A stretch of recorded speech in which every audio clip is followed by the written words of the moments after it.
Pessoal,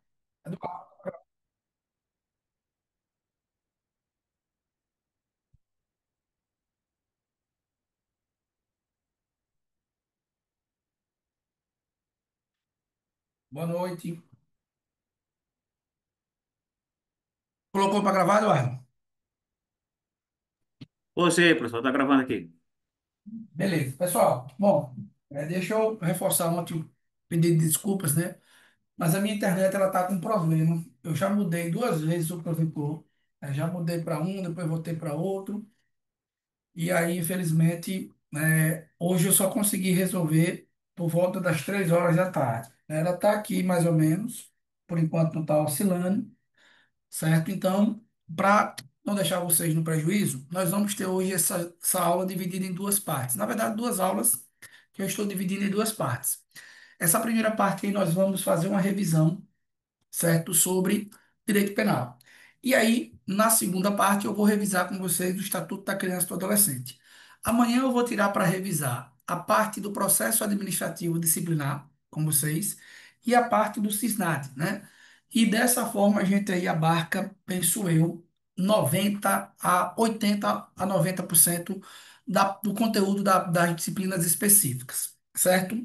Ainda temos a revisão, nós vamos aí fazer uma revisão, vamos iniciar 8 horas da manhã, vamos até aí às 13, às 12 horas, 12h30, certo? Para que à tarde vocês possam ficar tranquilos. Nós vamos ter a revisão pela parte da manhã, perfeito?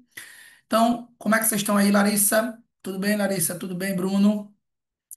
Vamos lá. Bom, pessoal, a nossa revisão está em formato de questões, certo? Resolução de questões, conforme a gente vem trabalhando. Então, agora é hora de resolver as questões, é hora de pegar as dicas, certo? E ir ouvindo. Certamente vocês estão acompanhando aí pelo resumo de vocês, não é isso?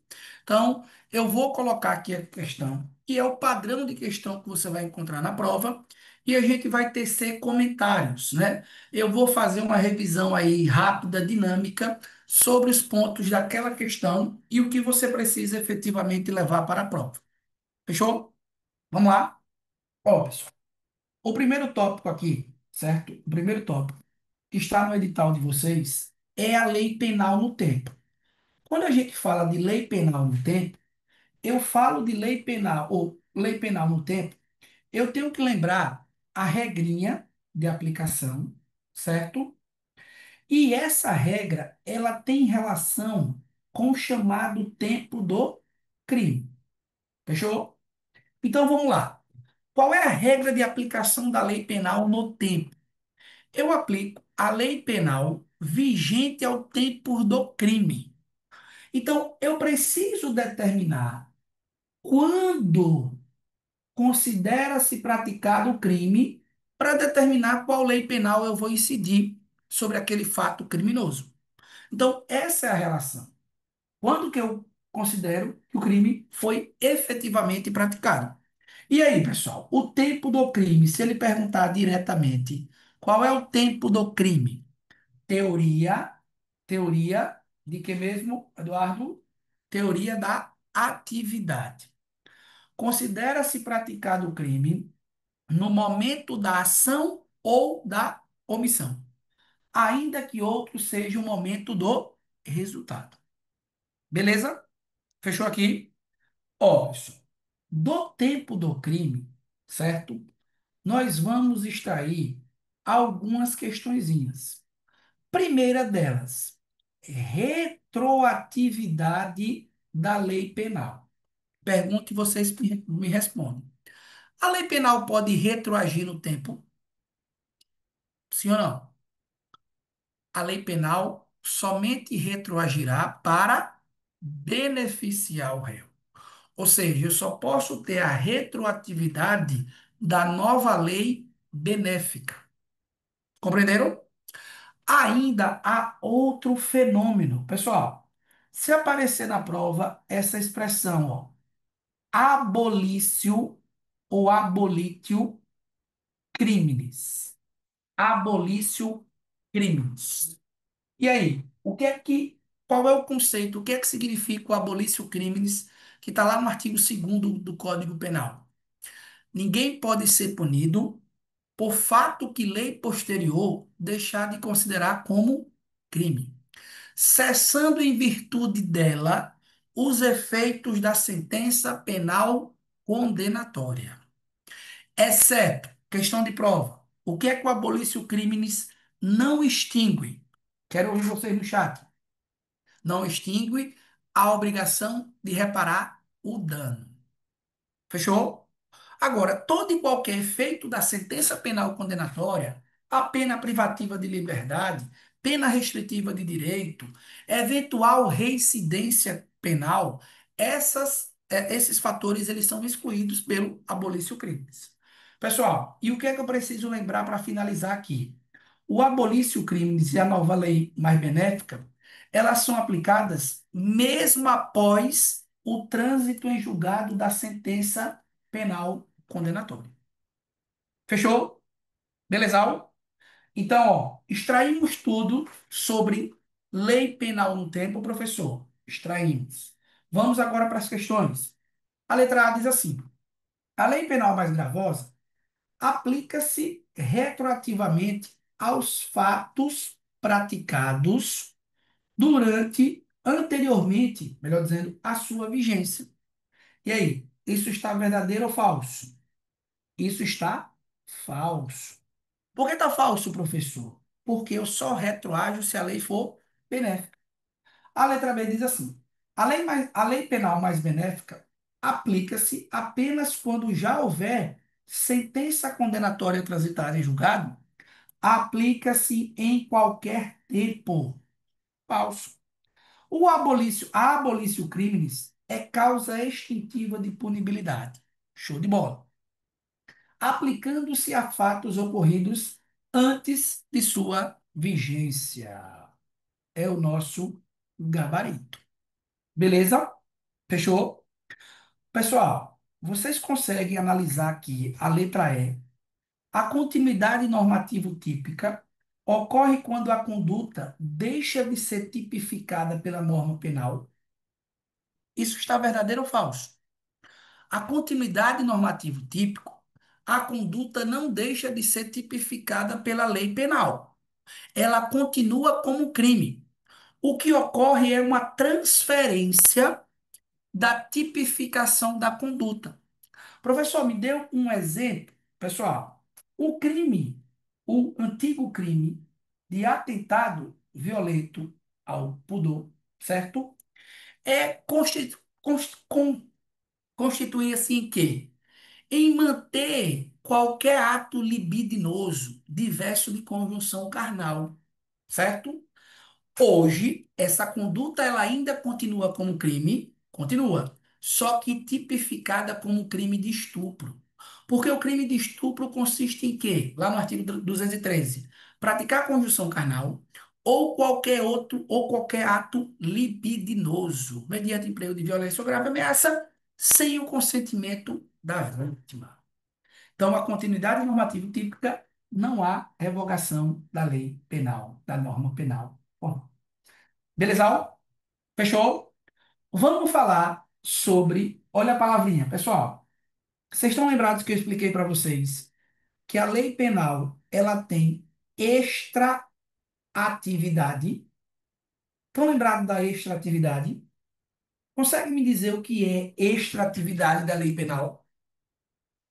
Liguem a câmera, interajam comigo para passar, pelo amor de Deus. Só Larissa, Marcos e Bruno que vai passar, né? Que vão passar. Show de bola. Veja, pessoal, a extratividade se divide em dois aspectos. Lembram lá? Ultratividade da lei penal e retroatividade da lei penal. O que é a ultratividade da lei penal? Capacidade que a lei penal tem de produzir efeitos aos fatos praticados durante a sua vigência, mesmo depois de cessada a sua vigência. Beleza?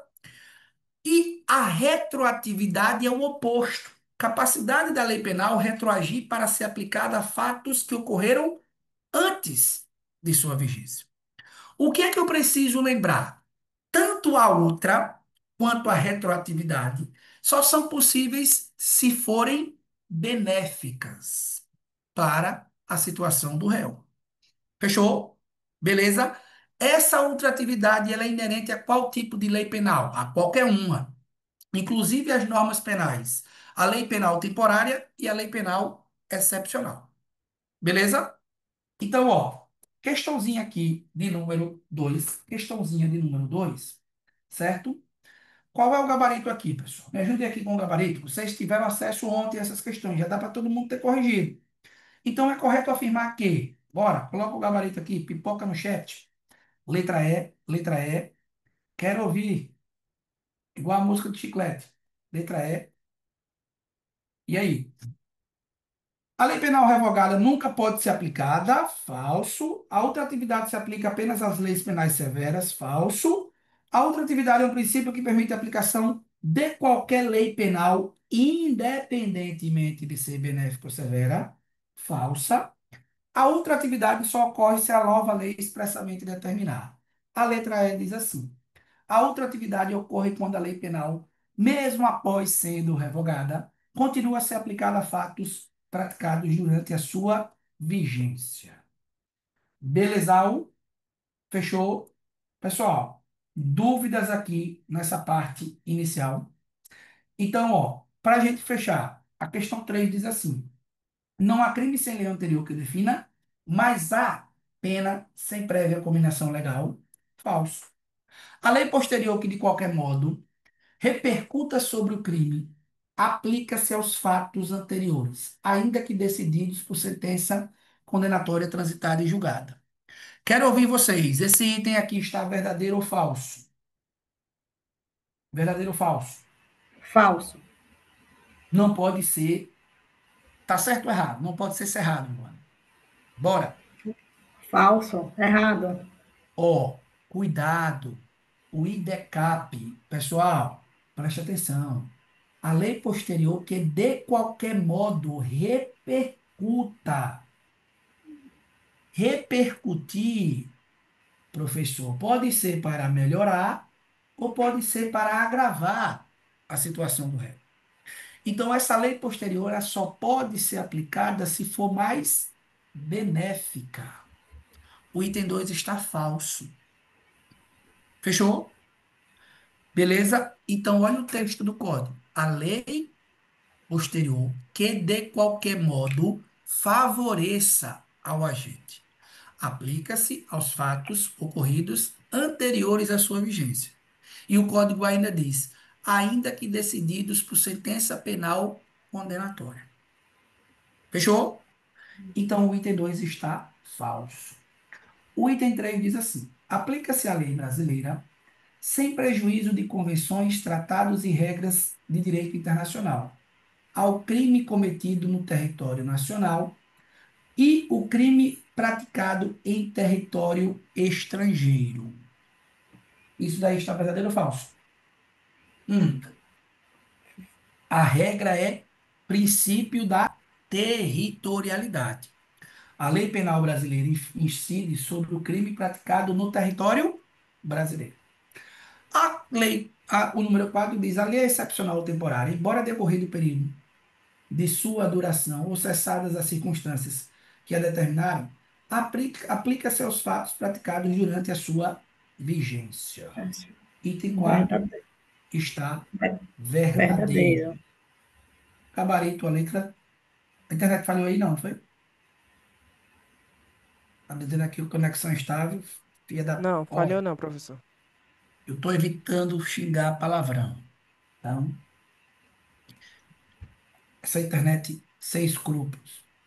Letra C é o gabarito. Fechou? Beleza? Tranquilo?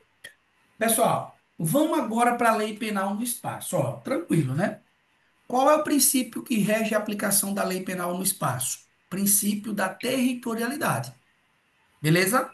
Essa territorialidade é absoluta? Não. É Não. uma territorialidade mitigada. Por quê? O código diz assim, ó: aplica-se a lei penal brasileira ao crime cometido em território brasileiro, sem prejuízo de regras, tratados e convenções internacionais. Então, se ocorrer um crime em território brasileiro, regra geral, a lei que incide é a lei penal brasileira. Agora, eu preciso saber em qual lugar o crime foi praticado. E aí, pessoal? Para o tempo, teoria da atividade, ação ou omissão, ainda que outro seja o resultado. Para o lugar, teoria da Ubiquidade. ubiquidade ou teoria mista. Olha essa questão aqui, era para revisar para vocês não esquecerem na prova. Segundo a definição de lugar do crime, o Código Penal estabelece que considera-se praticado o crime no lugar em que ocorreu a ação ou omissão, no todo ou em parte, bem como onde se produziu ou se deveria produzir o resultado. É o artigo 6º do Código Penal, que vai trazer a teoria da ubiquidade ou teoria mista. Essa é a regra. Fechou? Tranquilo? Agora vamos aprofundar um pouquinho. Pessoal, essas três questões aqui são questões massas, que é a minha aposta de prova. Não é a teoria da ubiquidade, nem é a teoria ou a regra do princípio da territorialidade. O que a questão vai perguntar é o seguinte: primeiro, o conceito, preste bem atenção, de território brasileiro. E aí? Você vai lembrar que o território brasileiro se divide em duas partes, para fins penais. Território físico, que é o espaço delimitado pelas fronteiras, o espaço aéreo. E o alto mar, que corresponde a uma faixa de mar de 12 milhas náuticas, bem como o espaço aéreo correspondente. Também não cai. O que é que cai, professor, então, nessa parada? Território brasileiro por equiparação,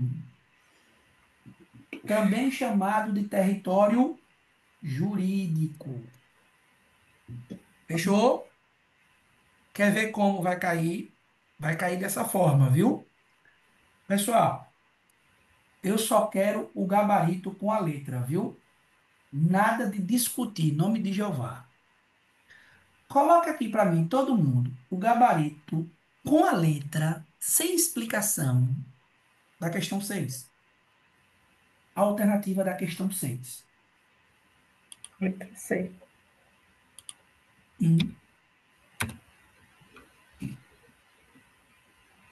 Alternativa da questão 6. Hum.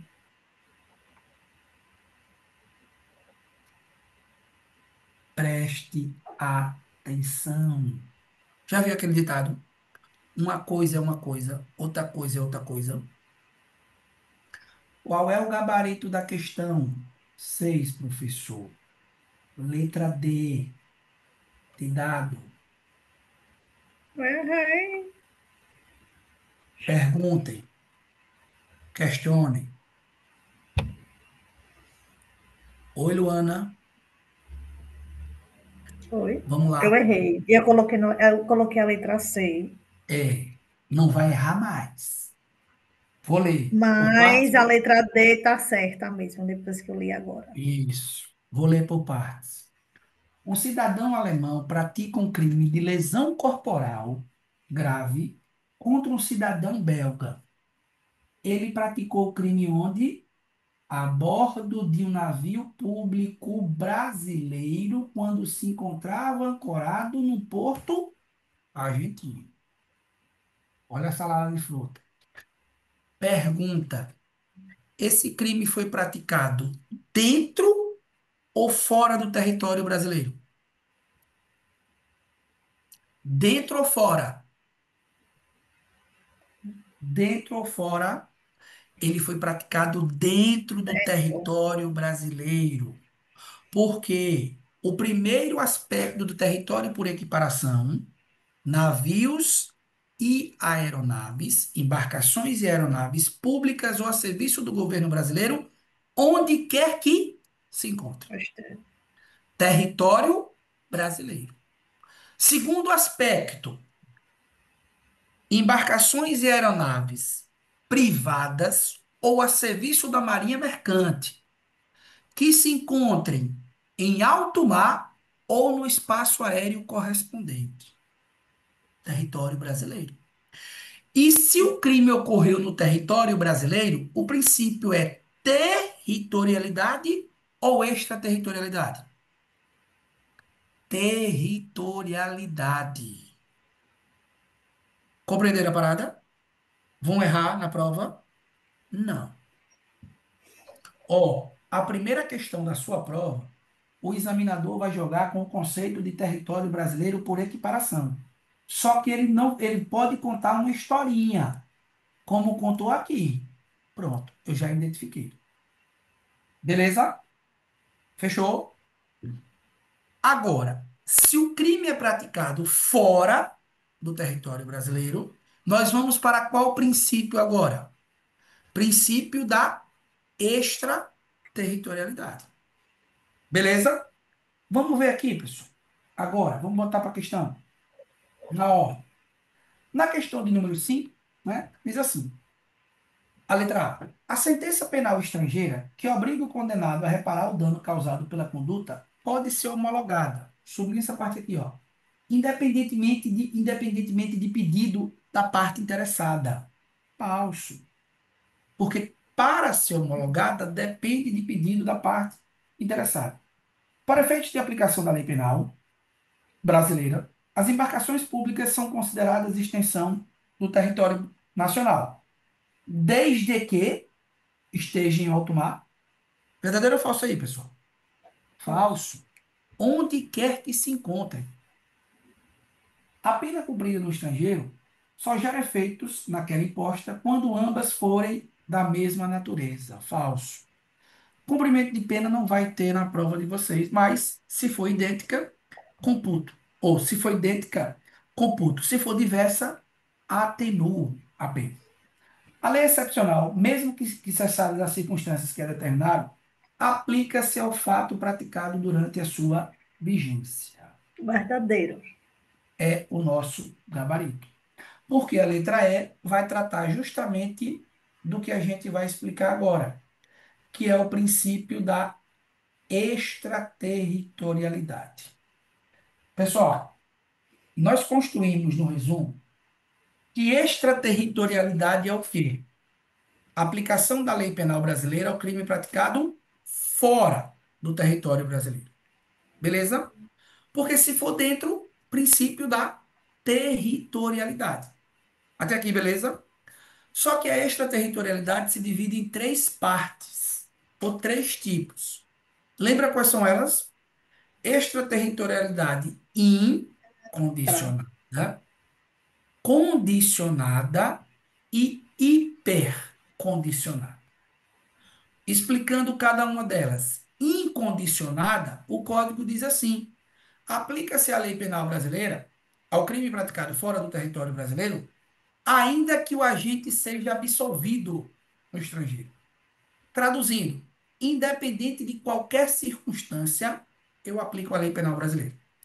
São quatro crimes de extraterritorialidade incondicionada. Vocês lembram quais são eles? Primeiro, vida ou liberdade de quem? Presidente. Presidente da República. Contra o patrimônio ou fé pública de quem? Administração Administração direta pública. ou indireta. Praticado contra a administração por quem está a seu serviço. E o crime de genocídio, quando a gente é o quê? Brasileiro. Brasileiro ou pessoa domiciliada no Brasil. Ponto. A extraterritorialidade, boa, Taera. A extraterritorialidade condicionada, agora nós vamos aqui, Taera. Por que que é condicionada? Porque a extraterritorialidade condicionada depende de requisitos para a lei penal brasileira ser aplicada. Primeiro, vamos para o crime, ou os crimes, Qual é o primeiro crime? Crime que, por tratado ou convenção, o Brasil se obrigou a reprimir. Crime praticado por brasileiro. E o princípio agora, Samara, da bandeira ou do pavilhão. Crime praticado em embarcação ou aeronave privada brasileira no estrangeiro, quando lá não sejam julgados.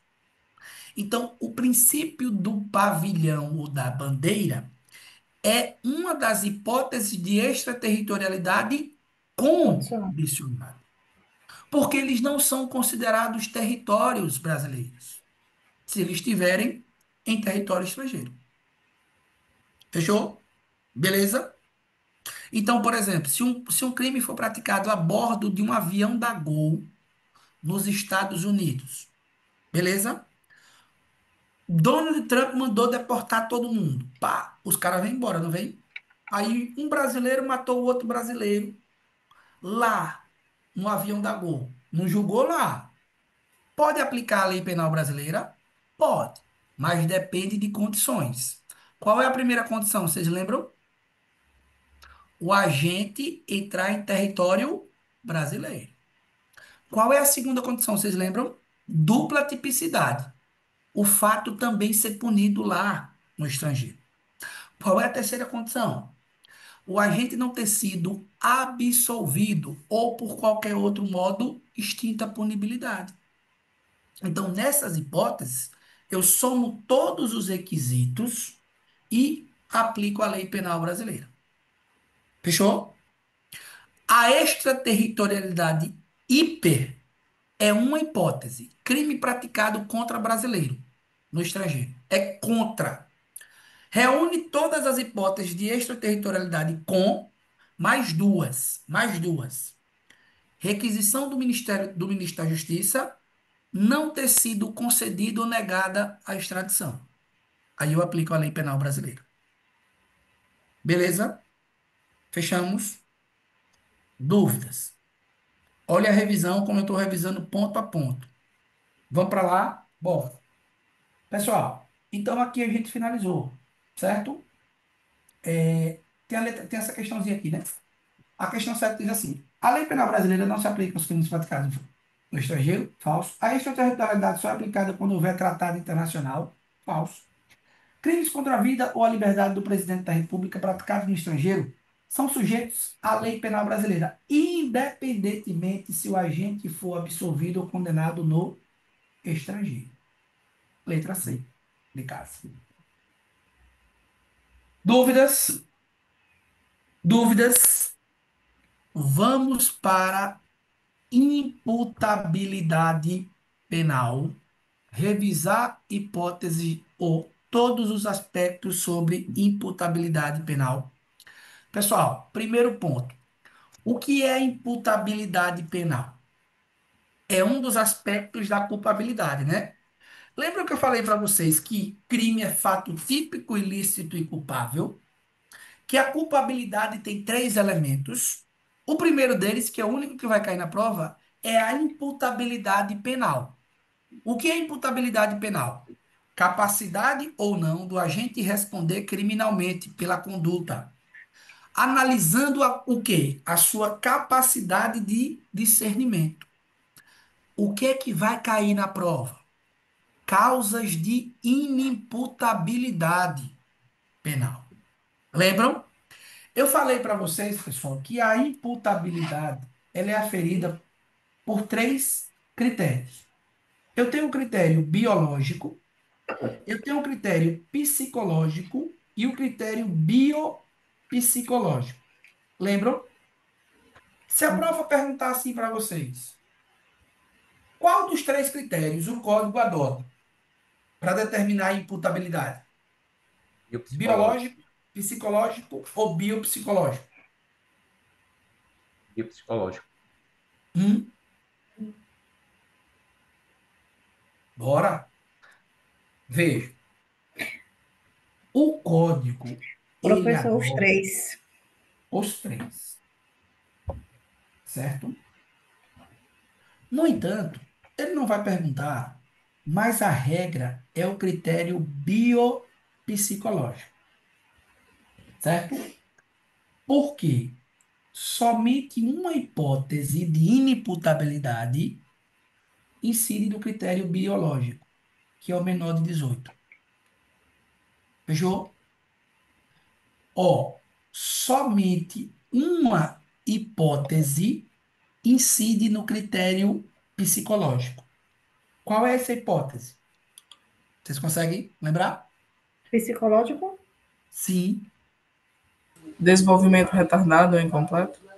Embriaguez. Embriaguez Desenvolver. completa, proveniente de caso fortuito ou força maior, que ao tempo da ação ou da omissão, o agente era o quê? Inteiramente incapaz de entender o caráter ilícito do fato ou de se determinar de acordo. O critério psicológico ele é aplicado na hipótese da embriaguez. Vamos conversar sobre a embriaguez? Pessoal, a embriaguez culposa, ela afasta a imputabilidade? Não, Negativo. A embriaguez parcial, aquela em que o agente não tinha a plena capacidade de entender o caráter ilícito do fato, afasta a imputabilidade? não, Não. Mas tem uma consequência para o agente? Tem. Qual é a consequência? Redução de pena de 1 a 2 terços. Beleza? Fechou? Exclui a paixão ou exclui a imputabilidade? Exclui? A paixão e a emoção exclui? Não, não, não exclui. A embriaguez voluntária culposa por álcool por efeitos análogos? Também não exclui. também não. Fechou?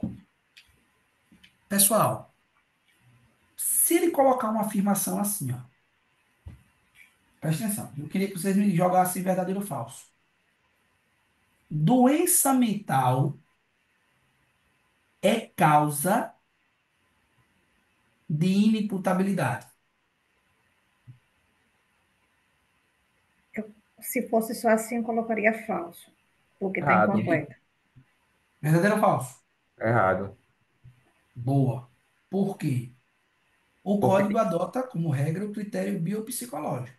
tem que ser o E o critério desenvolvimento mental biopsicológico incompleto, né? dá em três hipóteses: doença mental, desenvolvimento mental incompleto e o retardo mental.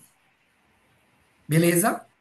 O retardo mental, o desenvolvimento mental incompleto e a doença mental, eu analiso duas questões: a patologia e aquela que o agente era o tempo da ação ou omissão inteiramente incapaz de entender o caráter ilícito do fato ou de se determinar de acordo. Então, se ele coloca lá que o cara era esquizofrênico e praticou um crime, significa dizer que necessariamente ele será inimputável? Não, porque eu tenho que fazer uma aferição se ao tempo da ação ou omissão ele tinha capacidade de entender a ilicitude do fato. Como é que eu faço isso? Por meio de uma perícia psiquiátrica. Fechou? Imputabilidade, tranquilo demais. A revisão aqui também. Então vamos lá.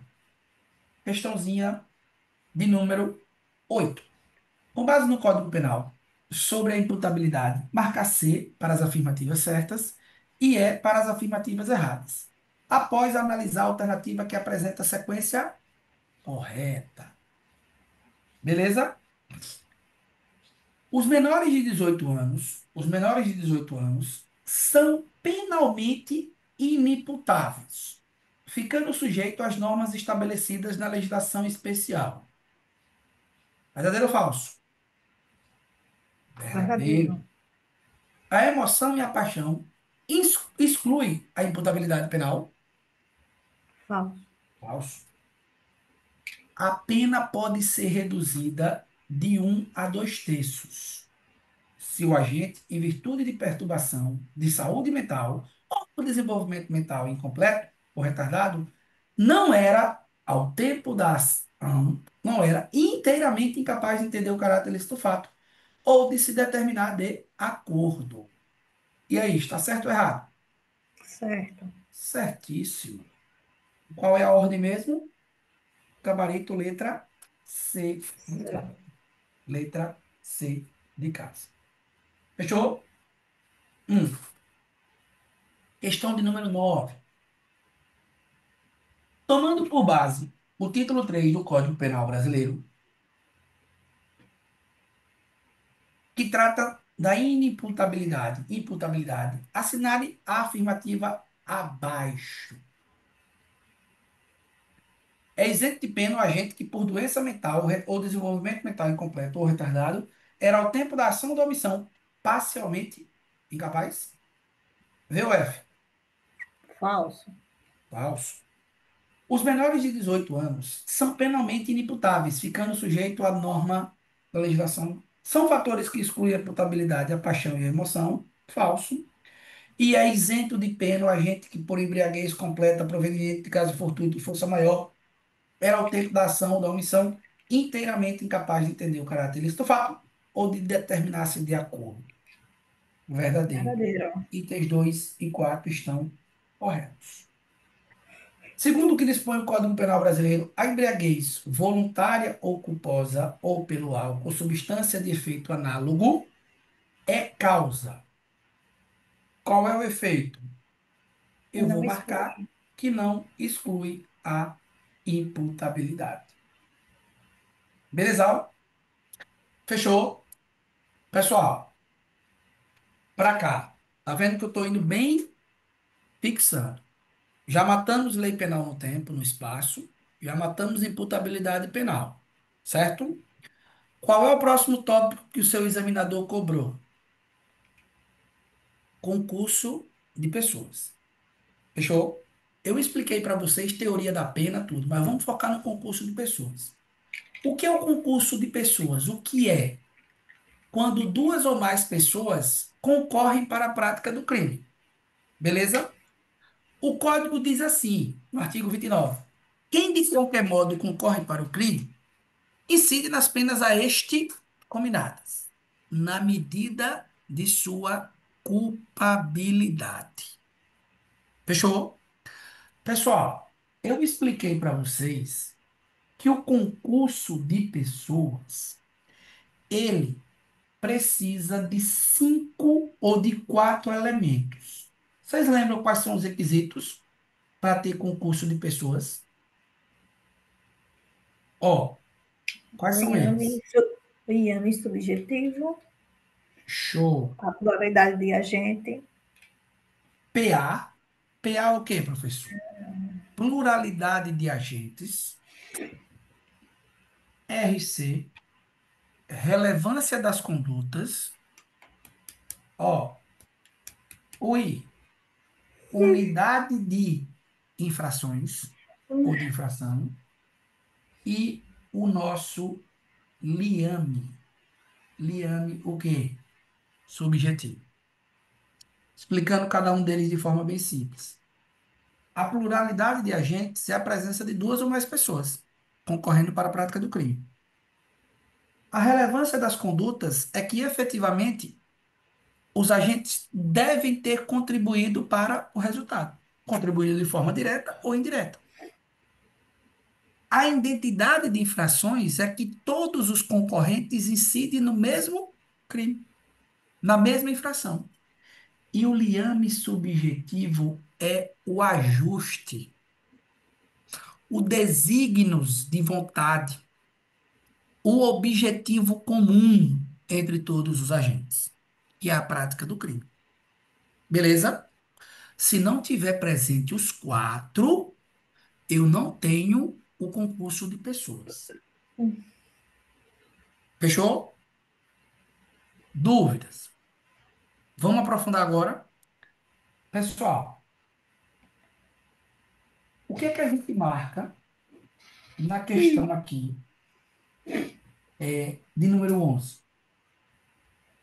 No concurso de pessoas, uma pluralidade de agentes colabora para a consecução da empreitada deletiva, coletiva. Nesse contexto, um requisito essencial da coautoria é o quê? letra C. Veja, imputabilidade de pelo menos um dos agentes. Não. Não. A existência de liame subjetivo Super. entre os agentes é o que reforça a coautoria. E aí eu vou aproveitar para explicar a diferença de coautor para partícipe. Coautor é quem pratica o núcleo do tipo, o núcleo verbal do tipo. Exemplo, se for roubo, coautor é quem subtrai para si ou para outra, mediante emprego de grave ameaça ou violência, coisa ali é móvel. Bom, esse é coautor. Ele está praticando o núcleo. Se for no homicídio, coautor é pratica o verbo matar, seja da forma direta ou indireta. O partícipe é um colaborador. O nome já está dizendo. Ele participa, ele presta auxílio para a prática do crime. O auxílio pode ser material? Pode. Ele empresta objetos, instrumentos, meios para a prática do crime. É aquele cara que A vai matar B e C sabe disso e diz aqui, ó, tá aqui minha arma, tá aqui meu revólver, tá aqui minha motocicleta. Vá lá, resolva com ele. Aí é partícipe, porque ele está prestando um auxílio material. Ele sabe do B, ele, ó, tem aí a identidade de infrações e o liame subjetivo, mas não vai lá e pratica o núcleo verbal. Ah, professor, a participação ela pode ser moral? Pode. Pode haver incitação ou instigação para a prática do crime. Então, veja, partícipe, ele responde, mas na medida da culpabilidade. Porque é dessa forma que o código trata o concurso de pessoas. Fechou? E como que vai ser essa, professor? Como que vai ser essa? Se a colaboração ela é de menor importância, o agente responde pelo crime, mas tem o quê? Uma diminuição de pena. E a diminuição de pena vai ser de quanto, professor? De um sexto a um terço. Fechou? Beleza? Tranquilo. Concurso de pessoas, questãozinha de prova. Mais difícil. Vamos aprofundar aqui um pouquinho mais ainda. Qual é o gabarito da questão 12 aí? O que é que a gente marca na questão 12? Letra A. Letra A, Luana. É, E por que não pode ser a letra C? porque tem que ter conhecimento. Hum? Porque a questão das circunstâncias objetivas tem que ter conhecimento, e ele diz que não tem conhecimento. Não. Na questão diz que não tem, V. e eles Boa. precisam ter conhecimento. Boa. Pessoal, e veja o seguinte, viu? Não confunda. Eu não sei explicar direito. Vejam só. Eu tenho as circunstâncias de caráter objetivo, certo? E as circunstâncias de caráter pessoal. Qual é a diferença? As circunstâncias de caráter objetivo, ela se refere ao crime, especificamente. As circunstâncias de caráter subjetivo se referem à pessoa, ao autor.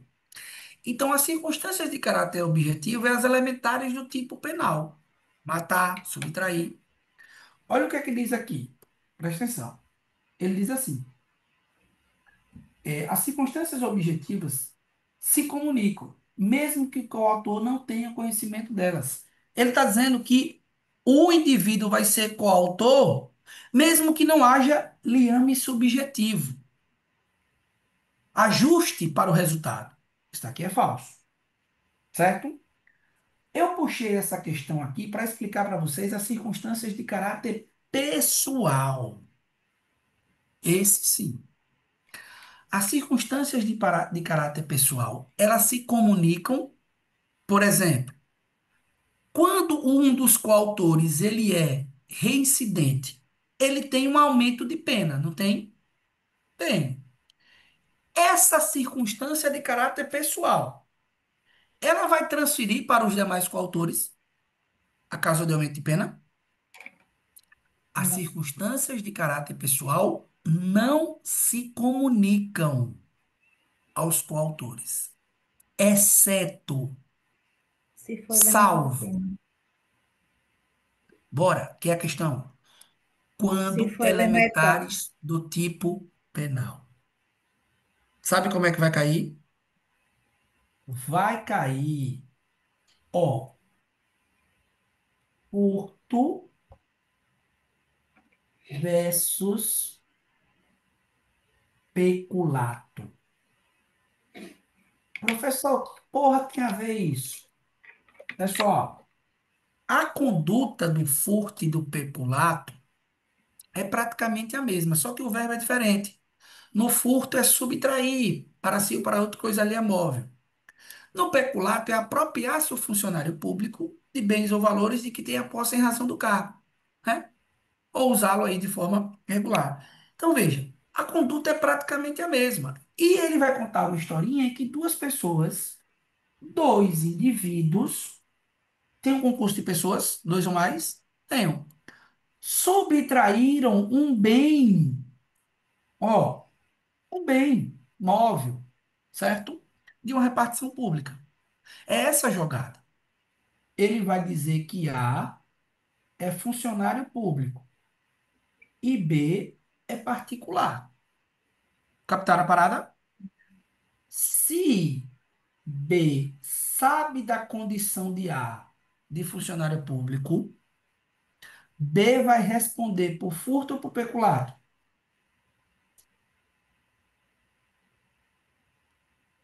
Furto ou peculato? Peculato. Porque nesse caso a condição pessoal de A é elementar do tipo penal. E as circunstâncias de caráter pessoal, quando elementares do tipo penal, se comunicam com o autor e ao partícipe. Entenderam agora qual é a ideia desse dispositivo? Se não é elementar, a circunstância pessoal não aplica aos outros. Se é elementar, aplica. Fechou? Última questão de prova. Última questão de prova sobre concurso de pessoas. João e Pedro decidiram praticar um furto. Fechou? Durante o repouso noturno. Furto simples ou qualificado? Hum? Simples ou qualificado? Furto simples e com a causa de aumento de pena. Qual é a causa de aumento de pena? O repouso noturno, é chamado de furto majorado. Beleza? As qualificadoras do furto são outras. Concurso de pessoas, mediante fraude, mediante rompimento de obstáculos, com destreza, furto mediante fraude eletrônica, furto de material explosivo ou artefato análogo, furto com emprego de explosivo ou artefato análogo, furto de veículo automotor que é transportado para outro estado da federação ou para o exterior. Não confundam, certo? Então, João e Pedro decidiram praticar um furto durante o repouso noturno. Furto majorado. Ao adentrar a residência, João, que estava armado, presenciou a vítima ou o morador da residência e desferiu-lhe dois disparos de arma de fogo. O morador morreu, beleza? Faleceu. Quem foi que atirou? João ou Pedro? João. Tranquilo? Como é que vai ser a responsabilidade aí? Os dois respondem por latrocínio, tentado, letra A. Os dois respondem por latrocínio consumado, letra B. João responde por latrocínio consumado e Pedro por furto majorado. Qual a alternativa? Sabatina. Boa. Colaboração dolosamente distinta. O que é que o código diz? Você vai lembrar. Se um dos agentes quis participar do crime menos grave, será aplicada a pena deste. Beleza? Se previsível o resultado mais gravoso, muda o crime? Não. A pena é aumentada de até a metade. Então, o que é que vai mudar? Se Pedro tinha previsibilidade, e a questão tem que dizer que João poderia matar, se tivesse uma pessoa lá, ele vai ter um aumento de pena no furto, mas nunca vai responder por qual crime? Pelo crime de estelionato. Ou, agora travei, pelo crime de. Qual foi o exemplo que eu dei mesmo? Pelo crime de Latrocínio. latrocínio. Ô, Beleza? professor, Fechou, nesse, pessoal? Então veja como é fácil o concurso de pessoas, que é até um pouquinho mais complexo. Dúvida aí? professor, se ele soubesse, nesse exemplo, que ele estava lá armado, poderia configurar algum outro tipo penal? Veja, ó, se ele, se era previsível o resultado mais gravoso, ele tem um aumento de pena de até a metade. Mas, professor, olha como o direito penal é um direito do fato. Se ele soubesse e consentisse na prática do latrocínio, aí ele responderia em concurso de pessoas pelo latrocínio, porque haveria liame subjetivo. Entende? Então veja, Marcos, cuidado. Se só era previsível, a questão está dizendo que ele só queria o furto. Mas se ele concordou, aceitou ou até mesmo consentiu, ele muda para o tipo penal praticado. Porque aí há liame subjetivo e identidade de infração. Ele responde pela prática do latrocínio, nesse caso consumado, porque houve a morte da vítima. Fechou? Tranquilo? Pessoal, concurso de pessoas, dúvidas? Matamos mais um assunto? Ainda não, porque você não falou o gabarito dessa questão, professor. Vou falar agora. Qual é o gabarito da questão? Ó, é a letra A. Por quê? Só há aplicação do concurso de pessoas nos chamados crimes unissubjetivos. O que é um crime unissubjetivo? É aquele que pode ser praticado por um agente ou por dois ou mais agentes em concurso de pessoas. Existem os crimes plurissubjetivos, ou também chamado crimes de concurso necessário. Exemplo, professor, a associação criminosa 288 do Código Penal, associarem-se três ou mais pessoas para a prática de crime. É um crime de concurso necessário. Organização criminosa, lá da Lei 12.850, que é a junção de quatro ou mais pessoas de forma estruturada para a prática de crime. Então, esses crimes plurissubjetivos, eles não incidem o concurso de pessoas. O concurso de pessoas só é aplicado aos crimes unissubjetivos. Beleza? Tranquilos? Dúvidas? Professor, Manda, Pedro. a letra B, porque tá errada, na verdade. Tá abaixo, Pedro. A B. Tô dizendo a letra B. A letra B. Vamos É. embora. Resta configurado o concurso de pessoas quando dois ou mais indivíduos concorrem para a prática de um mesmo crime, sendo irrelevante, aqui, Pedro, que tenham identidade de propósitos. Identidade de Ah, propósitos é identidade de objetivo. Ele está dando outro nome aqui para o nosso quê? Liame subjetivo. Liame subjetivo. Beleza? Ah, entendi. Beleza, obrigado. É irrelevante a presença do liame subjetivo? Não. Só se configura quando tiver os quatro. Pluralidade de agentes, relevância das condutas, liame subjetivo e identidade de infração. Beleza? Dúvidas? Fechamos?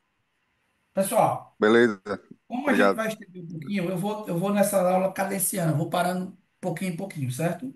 Vou dar um intervalo de 10 minutinhos, até porque para eu jantar, que eu não jantei ainda por conta do tempo, mas vou comer engolindo. Enquanto isso, eu pediria que se vocês não responderam, se responderam, volte aqui, dê uma revisada nas respostas das questões 13 em diante, certo? É um tempinho rápido, é só um tempinho para eu comer alguma coisa aqui e eu volto. E vão orando aí, porque até agora a internet eu vi aqui que ela já apareceu aqui duas vezes, viu? Sua internet está estável. Não apareceu nada para vocês, né? Então, tá tudo certo.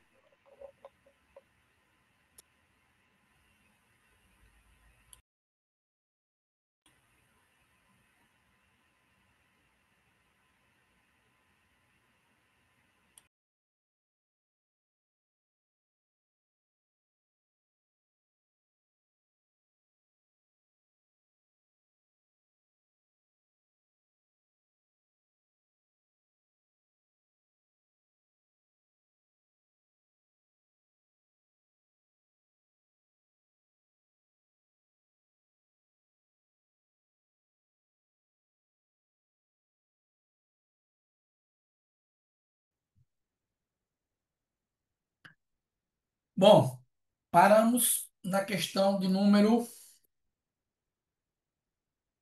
13, não foi isso? De João aqui.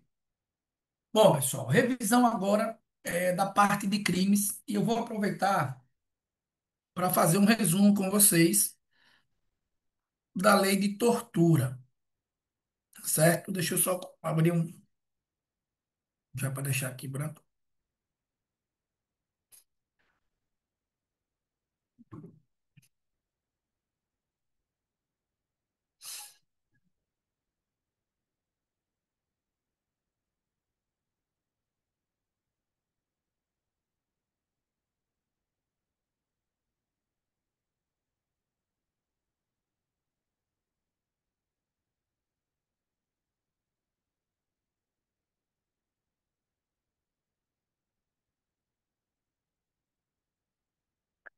Paramos aqui, não foi isso? Beleza? Bom, muito obrigado aí por colocar o gabarito das questões. Ó, e aí? Questãozinha de número 13. Qual a alternativa correta que a gente marca aí, pessoal? Questão 13. João, em um momento de desespero financeiro, decide subtrair um celular de valor elevado, que estava sobre o balcão de uma loja. Beleza. Alcançando o seu intento, João é posteriormente surpreendido pela segurança. Fechou. A fim de assegurar a detenção do bem subtraído, João saca uma faca e ameaça o segurança, dizendo: Não se aproxime, ou eu te ferro. O segurança recua e João foge com o celular. Considerando a situação hipotética, João praticou qual tipo de crime, professor? Pessoal, vamos aí aos crimes contra o patrimônio. Nós vamos revisar aqui no bate-bola os principais crimes contra o patrimônio. Quais são os crimes que aparecem? Roubo, furto, latrocínio, extorsão e extorsão mediante sequestro. São recordistas de questões de prova. E o crime de estelionato, lá do artigo 171, certo? O furto é subtrair para si ou para outra coisa alheia móvel. Ele vai perguntar, professor, o que é que significa coisa alheia móvel, né? O que é que significa subtrair para si ou para outra? Não. Ele vai perguntar e vai induzir você a errar na consumação do crime de furto. Quando que eu considero praticado o crime de furto? E também vale para o crime de roubo. E aí, pessoal? Como é que eu configuro, como é que eu consumo o crime de furto? Eu falei para vocês que o STJ e o STF, eles aplicam a teoria chamada de teoria da amócio ou amótio, a consumação ocorre com a inversão da posse. Pouco importa se a posse está mansa e pacífica. Fechou? Não confundir as figuras do crime de furto. Nós temos o furto simples, pena de 1 a 5, de 1 a 4, melhor dizendo. O crime de furto privilegiado. Oi? O crime de furto, olha o som, pessoal. O crime de furto privilegiado. E quando é que ocorre o crime de furto privilegiado? Dois requisitos. O criminoso ele é primário e a coisa é de pequeno valor. E qual é a consequência do crime de furto? O juiz pode substituir reclusão por detenção, pode diminuir a pena de 1 a 2 terços, ou pode apenas aplicar a pena de multa. Ponto. Essas são as hipóteses aí de furto privilegiado. O furto com causa de aumento de pena, chamado de furto majorado, há um aumento de pena de fração, um aumento de pena aí de 1 terço. E quando que se dá o furto majorado, professor? Praticado no repouso noturno. Todas as outras hipóteses são hipóteses de qualificadoras. São hipóteses em que aumenta a pena base e a pena máxima. Primeiro, qualificadoras que aumentam a pena de 2 a 8. São quatro, né? Questão de prova, vai cobrar concurso de pessoas, cumprimento ou destruição de obstáculo, mediante abuso de confiança ou mediante fraude. Ponto. Tem também o furto, cuja pena vai de 4 a 10, que são furtos de explosivo ou furto praticado com explosivo. Beleza? Ó, pessoal, então veja, vamos aqui, certo? Para o nosso gabarito. Nesse claro aqui, nesse ponto aqui, está claro que o gabarito é a letra D de dado. Letra D de dado. Porque ele praticou o roubo impróprio. Ô professor, qual é a diferença de roubo próprio para roubo impróprio? Nós tratamos. O crime de roubo é subtrair para si ou para outro, e coisa alheia móvel, mediante o emprego de grave ameaça ou violência, ou depois de reduzir a capacidade de resistência da vítima. A pena do crime de roubo, 4 a 10 anos.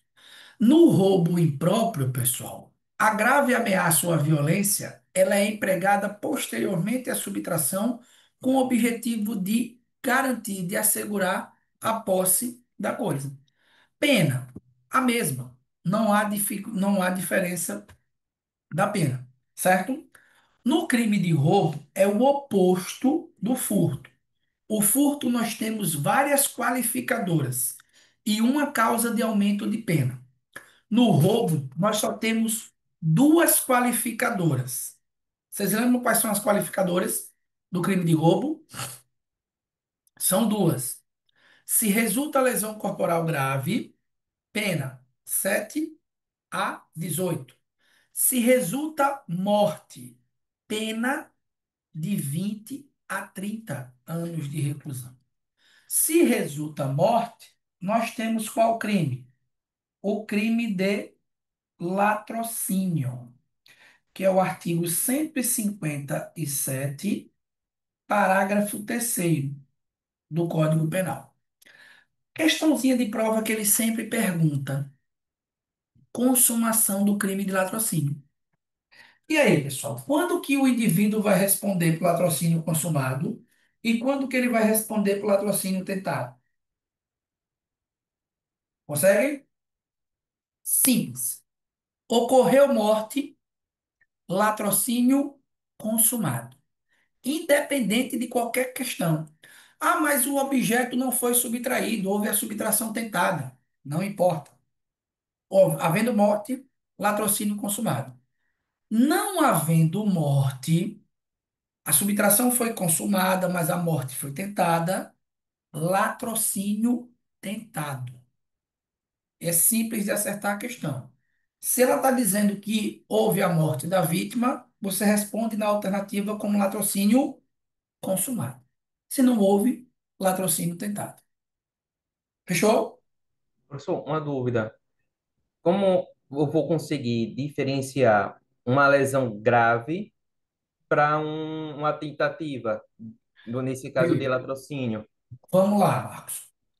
Primeiro, a lesão corporal ou ou a lesão corporal é um crime específico, lá do artigo 129. Nós temos o crime de lesão corporal como crime autônomo, certo? Que é causar ofensa física à integridade ou causar ofensa à integridade física da pessoa.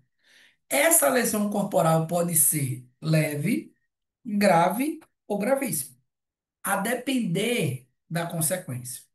O que é uma lesão leve, professor? É por exclusão. Se o indivíduo não fica impossibilitado de exercer atividade laboral por mais de 30 dias e não tem nenhuma deformidade ou inutilização de membro, sentido ou função, a lesão é leve. A lesão grave está lá. O indivíduo ficou impossibilitado de exercer as atividades por prazo superior a 30 dias. Causou debilidade permanente de membro, sentido ou função. Percebe? São lesões corporais graves. A gravíssima, nós temos outras hipóteses. A questão tem que especificar, Marcos, se houve morte ou lesão corporal. Por quê, professor?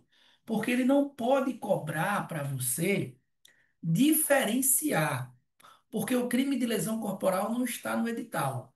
Ele só cobrou crimes contra o patrimônio, contra a fé pública e contra a administração pública. Então, no enunciado da questão, ele tem que dizer qual foi o resultado do roubo. Porque lembra que eu falei para vocês? Latrocínio não é roubo seguido de morte. Porque roubo seguido de morte, na verdade, são dois crimes: um roubo e um homicídio. O latrocínio é um roubo cujo resultado foi a morte. Se houver resultado lesão corporal, qualificadora, mas naquela quantidade de pena.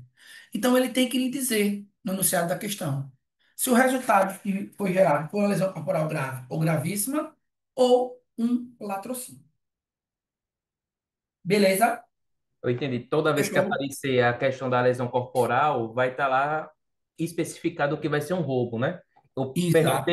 Eu perguntei isso, né? Poxa, se tem a possibilidade de gerar uma lesão corporal grave decorrente de um roubo, como é que eu vou conseguir então diferenciar do latrocínio? Mas nesse caso aí vai vir a palavra roubo na questão. Sim, porque veja, olha, os dois são roubo. É, Marcos, é isso que eu quero que você entenda. O crime é crime de roubo. Ele é qualificado, o roubo é qualificado por duas qualificadoras. Por que que ele é qualificado? Porque a pena do roubo ela é de 4 a 10 anos. Beleza?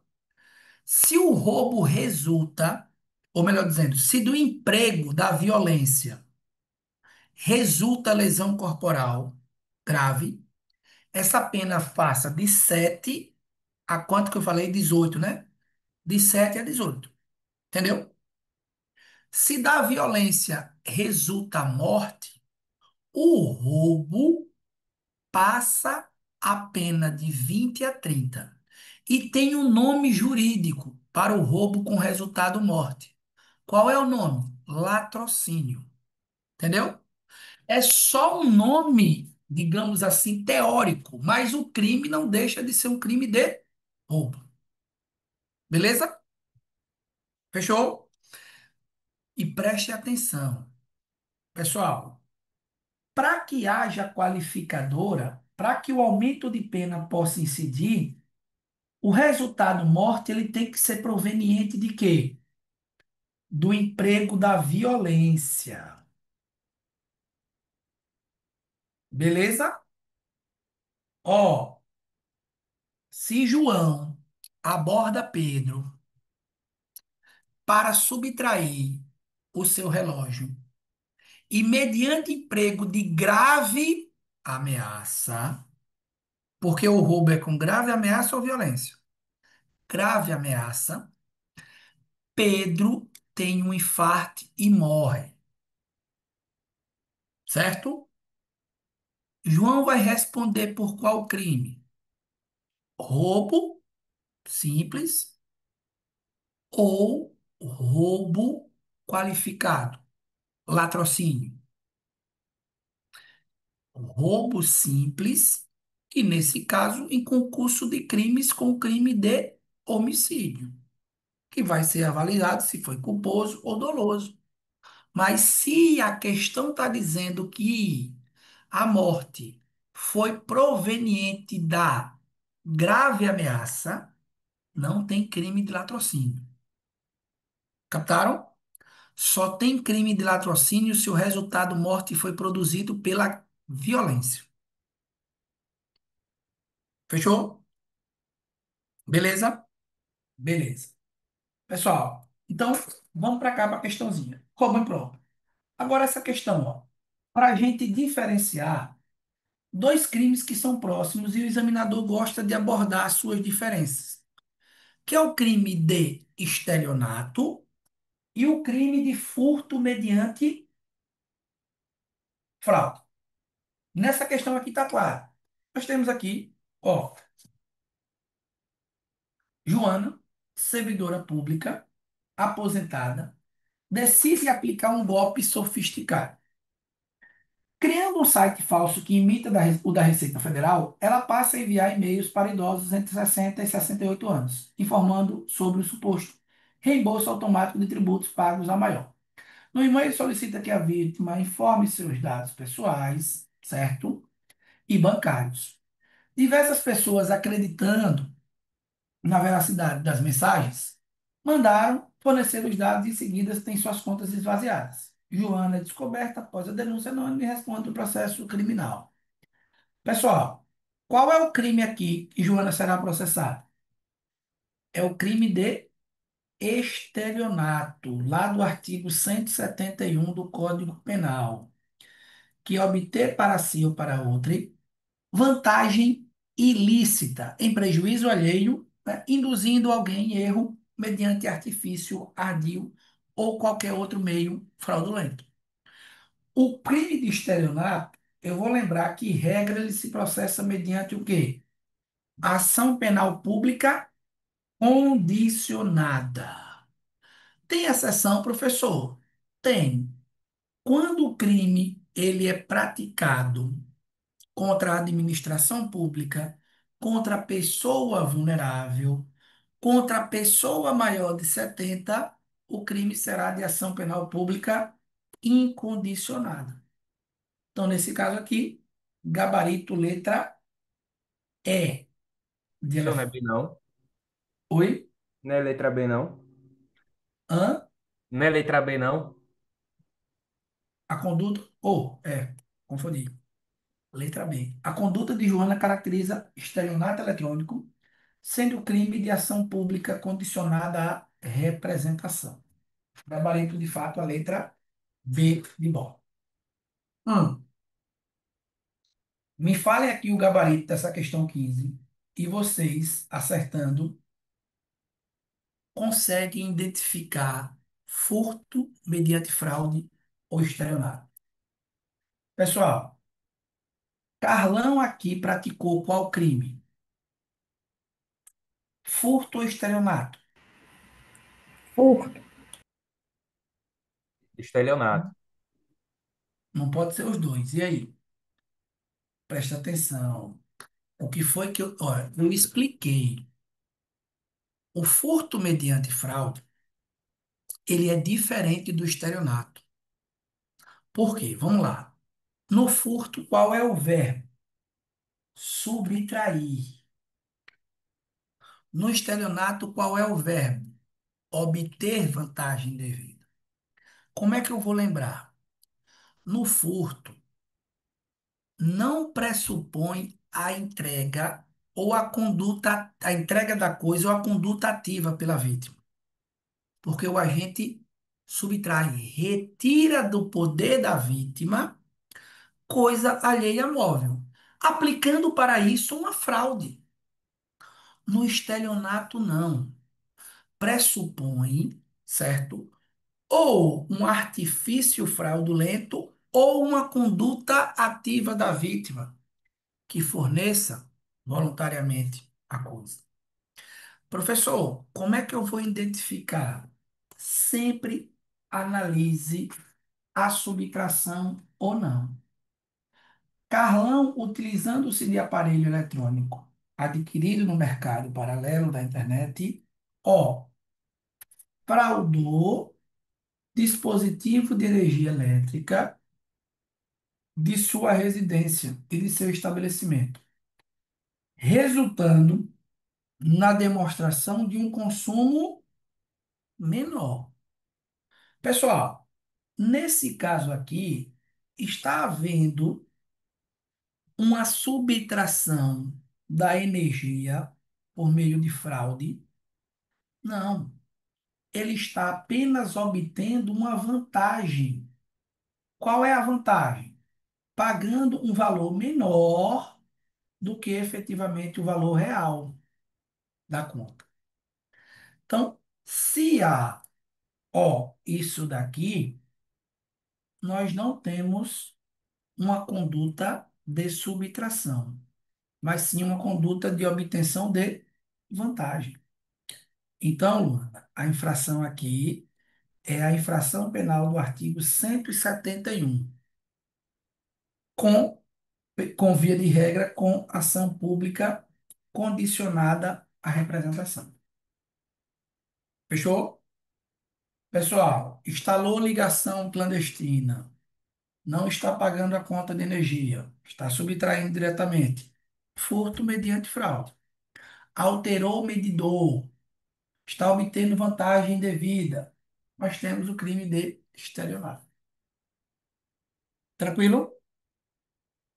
Beleza? Professor, uma dúvida. Aqueles aparelhos que captam sinal é, satélite, que decodifica, é considerado furto? Veja, Marcos. Quando se trata de energia elétrica, o próprio código diz que equipara-se a coisa alheia móvel. Então, automaticamente pode ser objeto do crime de furto. Qual é a grande discussão? São esses sinais, sinais de internet, né? Esses sinais aí de comunicação.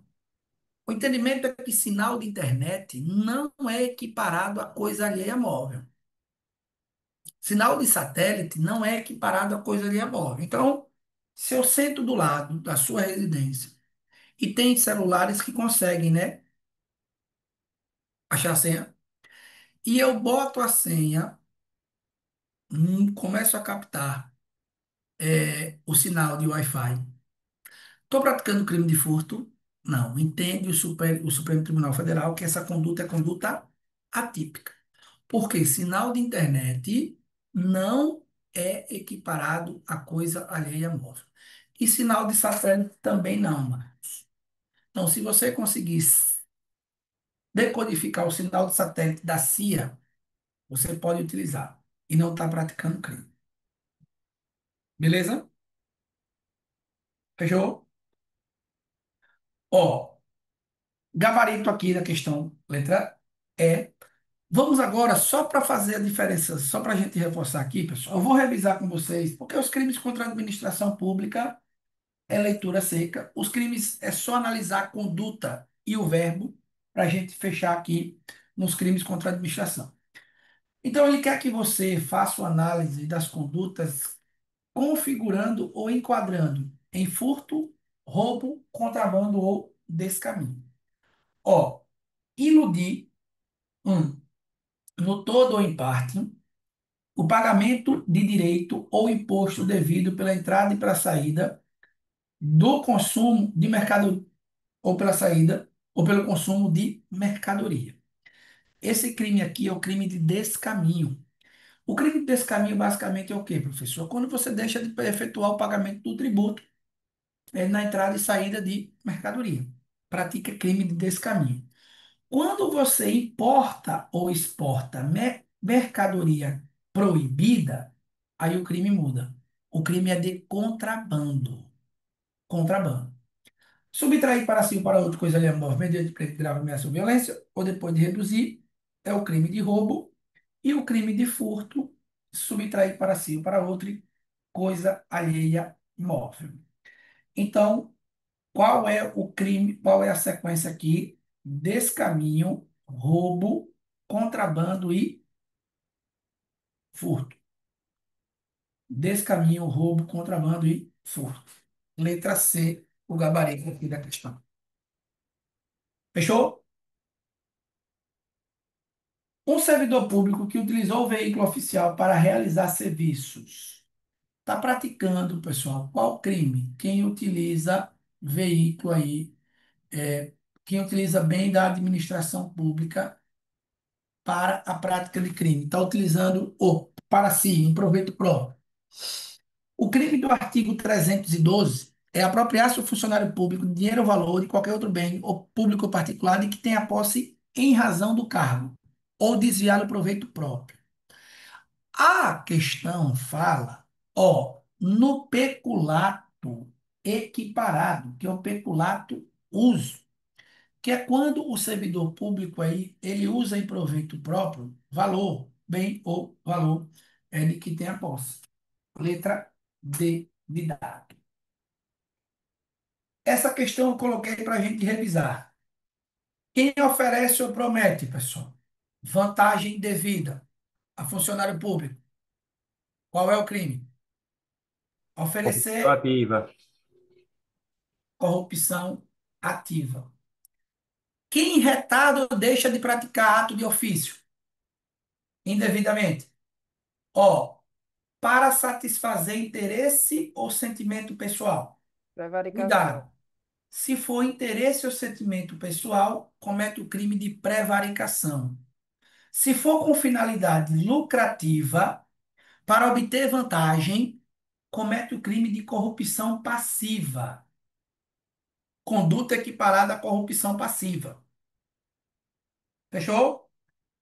Quem solicita ou recebe vantagem no exercício da função, direta ou indiretamente, ou em razão dela, comete qual crime?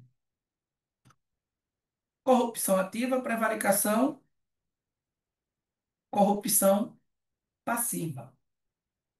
Beleza? E quem se apropria, de dinheiro, o funcionário que se apropria de dinheiro ou valor ou bem imóvel pratica crime de peculato. Pessoal, ó, prevaricação, certo? Peculato, corrupção ativa. São os crimes que eu aposto para a prova de vocês. Nada mais do que isso. Então, gabarito aqui a letra A de avião. Letra A de avião. Certo? Belezão. Fechamos aqui. Tranquilo? Ó, vou fazer um pequeno resumo da lei de tortura. Da lei de tortura. Qual é o gabarito da questão 18? D de dado.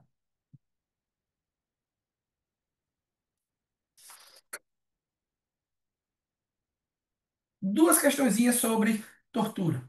Qual é a pena da tortura, pessoal? Pena do crime de tortura. Ó, tortura simples, pena de 2 a 8 anos, viu?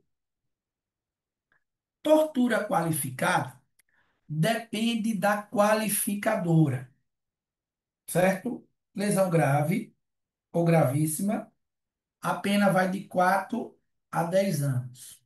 Se for morte, de 8 a 10, a 16 anos. Ponto. Vou fazer o seguinte, pessoal. Tem uma caneta aí, papel. Vou fazer um resumozinho rápido sobre o crime de tortura. Colocar aqui e deixar bonitinho. Só uma folhazinha, duas folhas, a gente consegue resumir tudo.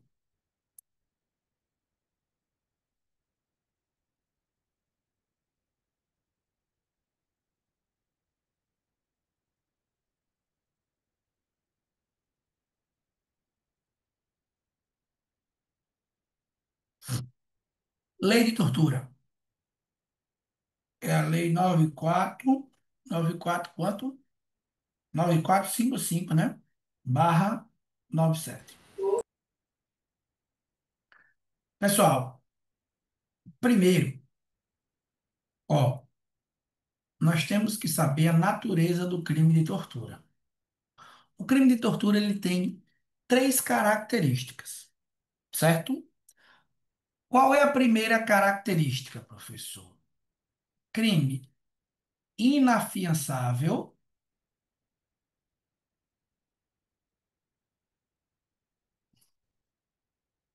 e insuscetível.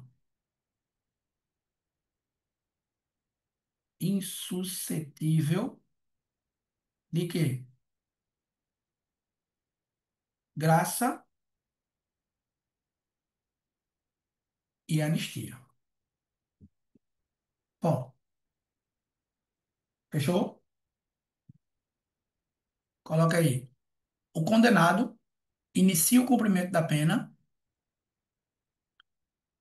inicia o cumprimento da pena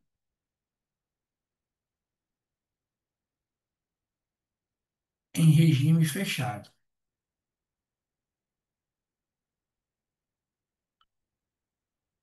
vírgula, exceto tortura por omissão.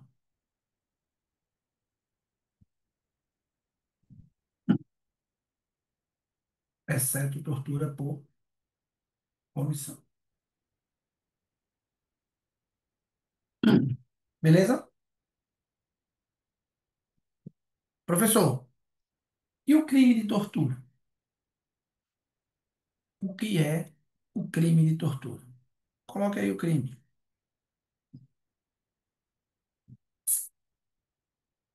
Como que se dá o tipo penal para o crime? O que é tortura? Coloque o conceito, pessoal. Constranger alguém. Constranger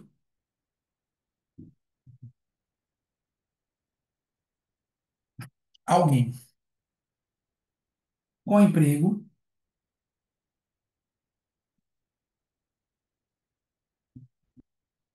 com emprego de violência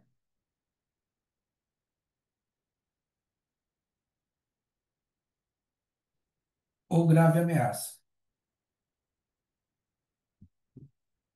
Constranger alguém com emprego de violência ou grave ameaça, causando-lhe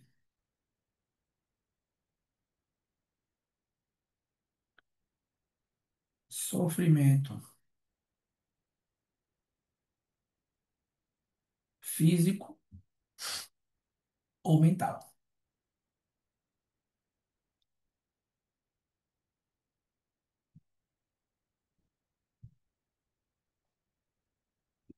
Fechou? Professor, o que é violência? Para já deixar o tipo bem explicadinho. É emprego de força,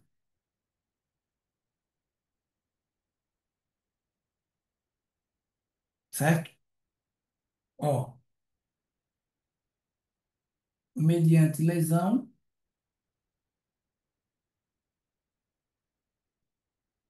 ou vias de fato.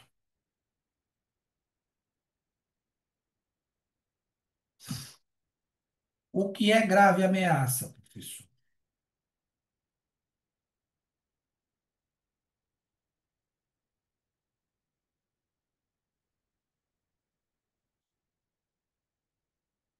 Promessa de um mal injusto.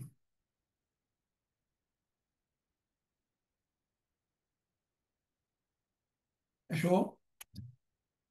Vê, esses são os dois os dois requisitos básicos. Só que existe as modalidades de tortura. Como é que funciona? Ó, A violência ou agrave, ameaça, elas são empregadas com finalidades. E aí vem as modalidades de tortura. Quais são as finalidades, professor? A primeira finalidade é chamada de tortura probatória. Deu espaço. A segunda é a tortura crime. A tortura discriminatória.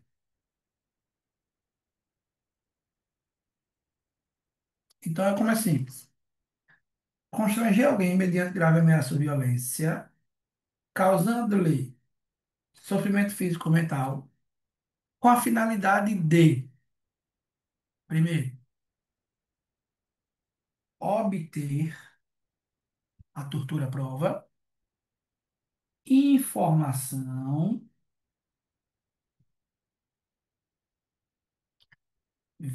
ou confissão da vítima ou de terceiros.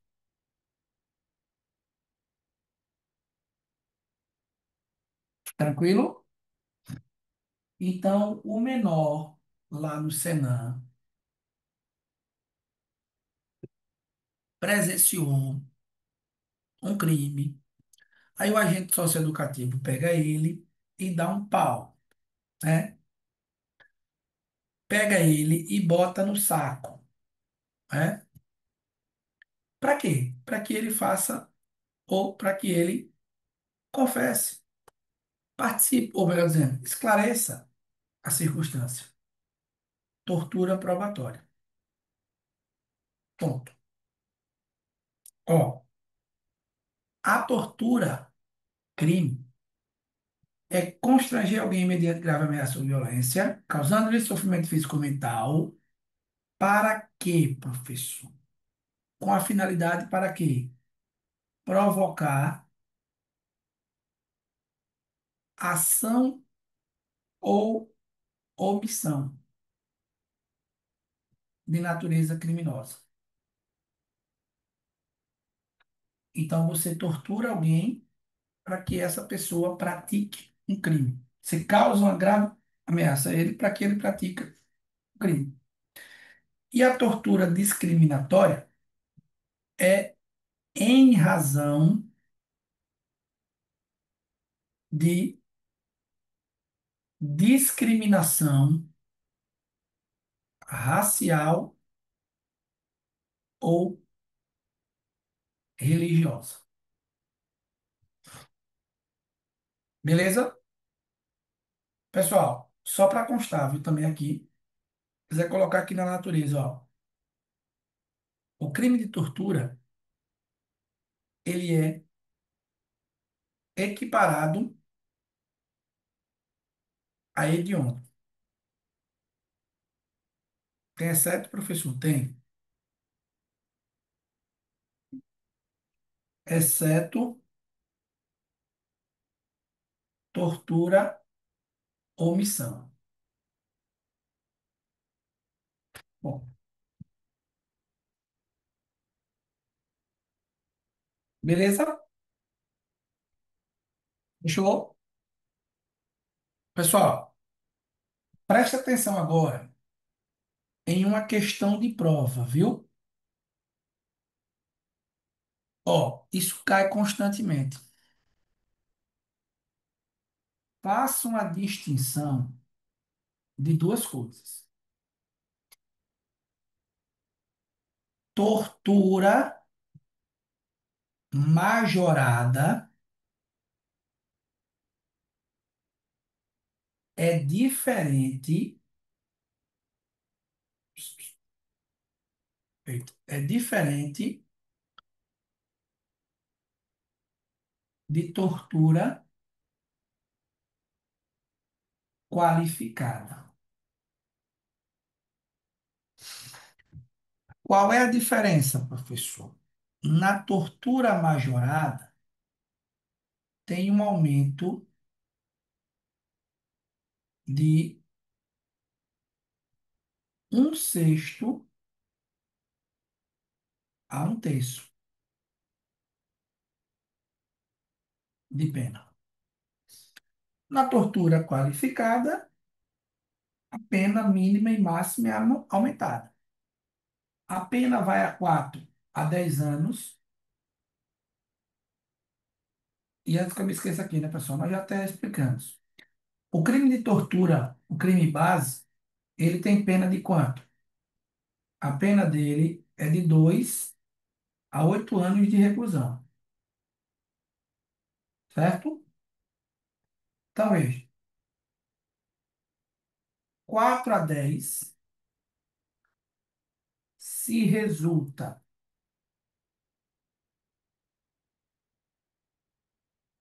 lesão grave ou gravíssima.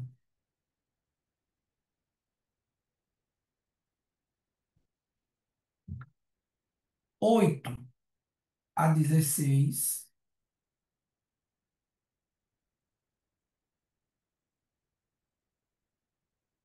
se resulta morte. Bom, beleza? Professor, e quando que é tortura majorada e não qualificada? Pena base, 2 a 8 com aumento de pena, de 1/6 a 1/3. Primeira hipótese, se a tortura, ó, se o crime cometido por funcionário público, ponto, aumenta a pena. Segundo, professor, crime cometido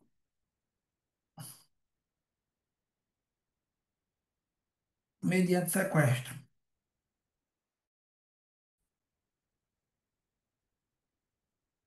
Terceiro, crime cometido contra. Contra quem, professor? Gestante, vírgula, criança, vírgula, adolescente,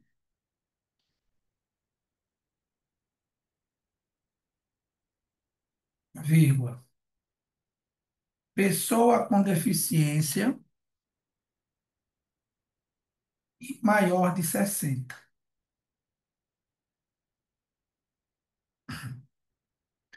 Nesse caso aqui, eu tenho a tortura com aumento de pena. Ponto. Quer ver a última questão que vai cair na prova sobre tortura? A última questão na prova: sanções acessórias. A tortura ela tem duas penas acessórias. Na verdade, tem outra questão aqui, pessoal. Paga aí. Me passei. Questãozinha de prova. Tem uma outra tortura ainda, que eu acabei esquecendo. É a tortura, na verdade, duas. Tortura castigo, certo? A tortura castigo, pena de 2 a 10 anos. Ponto. Qual é a diferença, professor? É constranger alguém mediante emprego de grave ameaça ou violência, né? Causando-lhe sofrimento físico ou mental, ó, com a finalidade de impor castigo ou medida corretiva. é o crime de tortura castigo. A pena é a mesma, conduta equiparada, também é equiparado a hediondo, professor? Também. Mas cuidado com esse crime aqui, ó. Tortura, omissão, certo? Na tortura ou omissão, pessoal, eu tenho uma diminuição de pena. Ó, é detenção de 1 a 4 anos. Ponto. E quem é que responde ou quem é que pratica tortura, omissão? Quem se omite diante das condutas.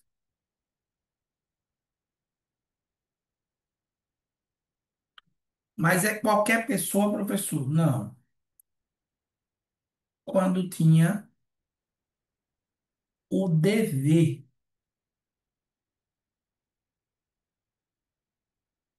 quando tinha o dever de evitar ou apurar. Professor, Mano, a, a castigo aí é de 2 a 8. isso. Eu coloquei diferente, foi? 2 a 10. Ou 2 a 10. Mas eu falei 8, não foi? Eu escrevi 10, falei, sei lá, 2 a 8 anos. É a conduta equiparada. E quais são as sanções acessórias, pessoal? Questão de prova, sanções acessórias. Quais são elas? Um,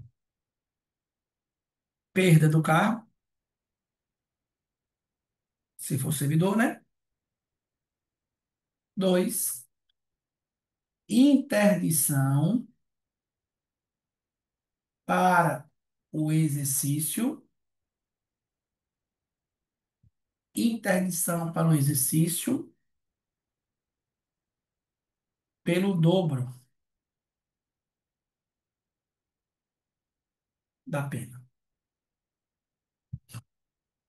aplicada. Interdição para o exercício pelo dobro da pena aplicada. Fechou? Beleza? Última legislação aí especial, para a gente resumir lá do direito penal.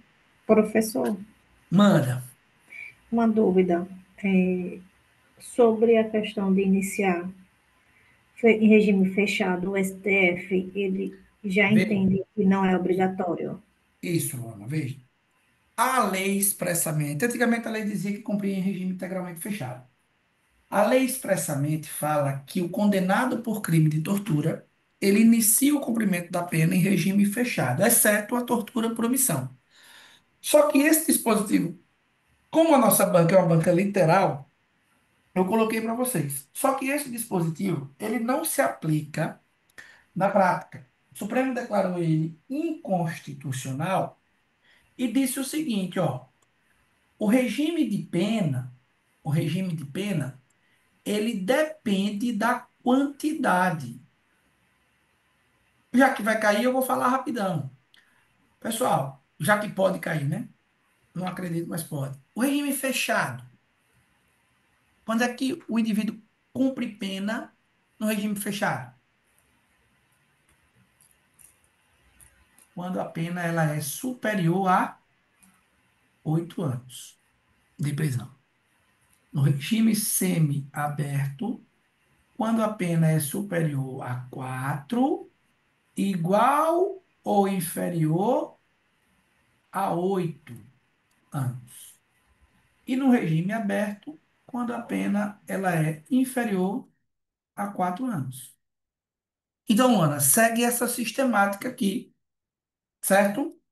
Se o indivíduo ele é condenado, mesmo por crime de tortura, a uma pena menor do que 8 anos, ele não vai cumprir, ele não vai iniciar o cumprimento da sua pena em regime fechado. Ele vai iniciar o cumprimento da pena no regime que se adequa à quantidade de pena. Beleza? Fechou aqui? Então, esse dispositivo aqui, o Supremo Tribunal Federal julgou aí parcialmente inconstitucional. Na verdade, deu uma interpretação conforme para aplicar esse entendimento aí. Dúvidas? Dívidas? Bom, pessoal, 9 horas e 3 minutos, revisão de direito penal dada. Revisei com vocês administrativo, constitucional, penal. Na revisão, eu ainda vou votar alguns pontos de direito penal, vou dar foco principalmente na parte de crime, certo?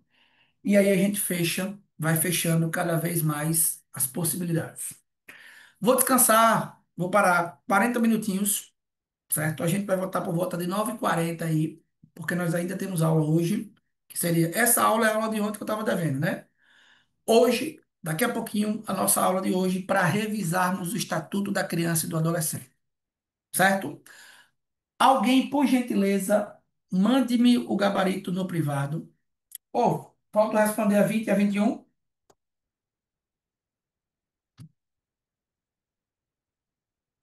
A 20, pessoal. Qual é a pena da tortura? Como medida de caráter de castigo ou de caráter preventivo? É conduta equiparada, 2 a 8 anos. Certo? O gabarito da 21. Se resulta lesão corporal de natureza grave ou gravíssima, a pena é de reclusão de 2 a 8 anos? Não. 2 a 8 é a tortura simples. Falso. A pena combinada para o crime de tortura é detenção de 4 a 8 anos, 2 a 8 anos. Aumenta-se a pena de 1/6 a 1/3 se o crime é cometido por funcionário público. Tortura majorada. Tortura majorada. Constitui crime de tortura constranger alguém causando sofrimento físico ou mental, ainda que sem emprego de grave ameaça ou violência? Não, porque são requisitos cumulativos. Falso. Fechou? Dúvidas? Beleza? Eduardo, gravou aí, tudo certo? Você, professor, você. Gravando, gravando. Fechou? Ó, Banta Pedro, você vai perguntar omissão na tortura. Já sei o que você vai perguntar. Pessoal, o crime de tortura por omissão ou omissão na tortura não é equiparado a hediondo, certo? E a pena, eu disse que a pena era de quanto? 1 a 4 foi? 1 a 4. A pena é de 2 a 4? Me um ajude a aí, quatro. agora travou. É detenção, mas agora se é de 2 a 4. 1 a 4. Cadê a lei? Alguém consulta a lei aí rapidão?